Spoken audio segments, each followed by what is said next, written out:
Demeurez en lui, Dieu m'avait montré que je ne suis pas le cep, mais qu'il l'est. Pendant des années, j'ai tenté d'accomplir par moi-même ce que Jésus-Christ voulait faire en moi. Autrement dit, j'essayais de produire du fruit par mes bonnes œuvres. Je voulais impressionner Dieu et obtenir son approbation, alors que son but était que je sois le sarment et que je demeure simplement en lui. L'œuvre du Saint-Esprit est de vivre la vie de Christ par nous. Ce processus se nomme la vie remplie de l'Esprit, la vie transformée, demeurer en Christ.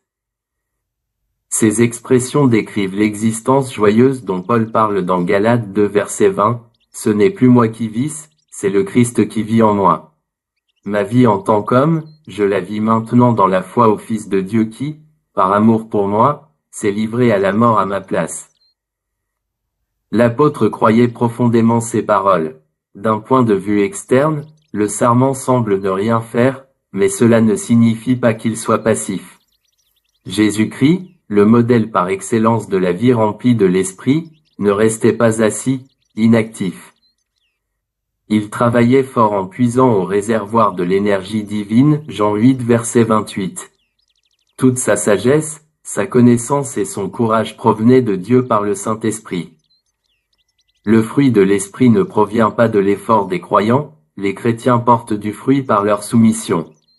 Ils s'enracinent dans le Seigneur en méditant sa parole, en priant et en le servant. Ils ne maîtrisent rien, ils s'appuient au contraire sur lui. Ils ne sont pas passifs, ils demeurent simplement en lui.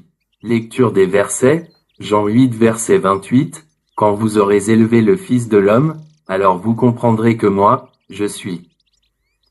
Vous reconnaîtrez que je ne fais rien de ma propre initiative, mais que je transmets ce que le Père m'a enseigné. » Jean 15 verset 1 à 8, « Je suis le vrai plan de vigne et mon Père est le vigneron. Tous les sarments, en moi, qui ne portent pas de fruits, il les coupe, et tous ceux qui en portent, il les taille afin qu'ils produisent un fruit encore plus abondant. Vous aussi, vous avez déjà été purifiés grâce à l'enseignement que je vous ai donné. Demeurez en moi, et moi je demeurerai en vous. Un sarment ne saurait porter du fruit tout seul, sans demeurer attaché au cep. Il en est de même pour vous, si vous ne demeurez pas en moi, vous ne pouvez porter aucun fruit. Je suis le cep de la vigne, vous en êtes les sarments. Celui qui demeure en moi et en qui je demeure, portera du fruit en abondance, car sans moi, vous ne pouvez rien faire. Si quelqu'un ne demeure pas en moi, on le jette hors du vignoble, comme les sarments coupés, ils se dessèchent, puis on les ramasse, on y met le feu et ils brûlent. Mais si vous demeurez en moi, et que mes paroles demeurent en vous, demandez ce que vous voudrez, vous l'obtiendrez. Si vous produisez du fruit en abondance et que vous prouvez ainsi que vous êtes vraiment mes disciples, la gloire de mon Père apparaîtra aux yeux de tous.